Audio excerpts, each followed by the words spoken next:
হরে কৃষ্ণ বন্ধুরা, রাধে রাধে। তো সকলকে জানাই কৃষ্ণময় শুভ দুপুরে অনেক অনেক শুভেচ্ছা এবং ভালোবাসা।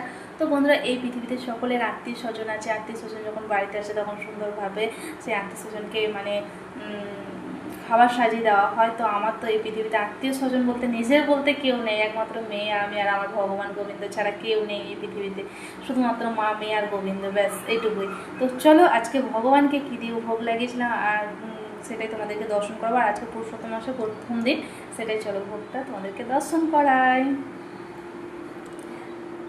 হরে কৃষ্ণ বন্ধুরা, রাধে রাধে। আজকে ভগবানের ভোগে কি কি ছিল চলো তোমাদেরকে একটু দেখিয়ে দিই।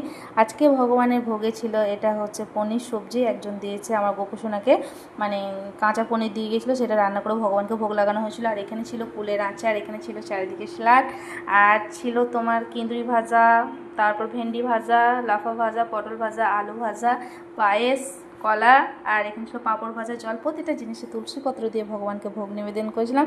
ভোগ দর্শন করে দুর্ভোগ কাটে, সকলেই ভোগ দর্শন করলো। অনেকেই আবার কি বলে থাকো জানো তো, আমাকে অনেকেই বলো যে মাতাজি এত খাচ্ছ, মোটা হয়ে যাচ্ছে। দেখো, আমি কিন্তু একদম অতি সামান্য সামান্য ভগবানের জন্য একটু একটু করেছি, ওটাই প্রসাদ পাবো, ঠিক আছে। যেমন ধরো, দুটো পটল ভেজেছি, দুটো কিন্দুরি ভেজেছি, লাফা ভেজেছি, একটা আলু ভেজেছি। এইভাবেই আমি কিন্তু ভগবানের জন্যে চেষ্টা করি। কোনো কোনো দিন একটু বেশি বেশি আইটেম করার, কিন্তু সেরকমভাবে পারি না। তো যতটুকু পারি ততটুকুই সামান্য ভগবানকে ভোগ লাগিয়েছিলাম, এটুকুই ব্যাপার। তো কেউ কিছু মনে করো না, ঠিক আছে। আমার কথাবার্তায় কেউ কিছু কষ্ট পেও না, যদি কষ্ট পেয়ে থাকো আমাকে ক্ষমা করিও। হরে কৃষ্ণ, রাধে রাধে, হরি বল।